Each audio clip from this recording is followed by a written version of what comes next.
So think of calories like fuel for a car. A calorie is like an ounce of fuel. It takes 128 ounces to make a gallon, and most cars can hold 16 gallons of fuel. That means an average car can hold about 2,000 ounces of fuel. Isn't that funny? And a human maintains weight at about 2,000 calories per day. Our bodies expend or burn some calories without any physical movement at all or at idle, just like a car uses fuel when idling, just less than it uses while driving.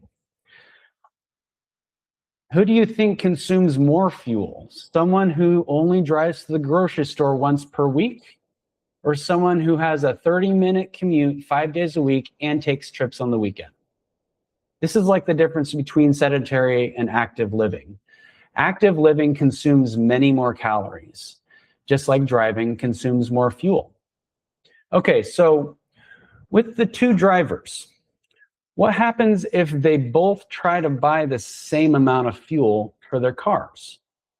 Well, the driver who doesn't drive very often won't be burning enough fuel to make room in the fuel tank. This driver will have to buy a gas can to store the extra fuel in the trunk. This is essentially how body fat is stored. Sedentary living leads to low-calorie expenditure.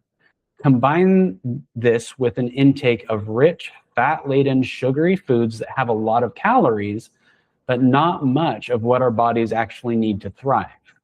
Our bodies process the calories, and the excess is converted into fat. Now, this driver has a few extra fuel cans in the trunk, and we want to use them up. It's time we buy less fuel than we're using. We call this a calorie deficit. We calculate how many calories your body uses, its normal everyday processes, and your activity level, and calculate how many calories you should consume in order to achieve your calorie deficit.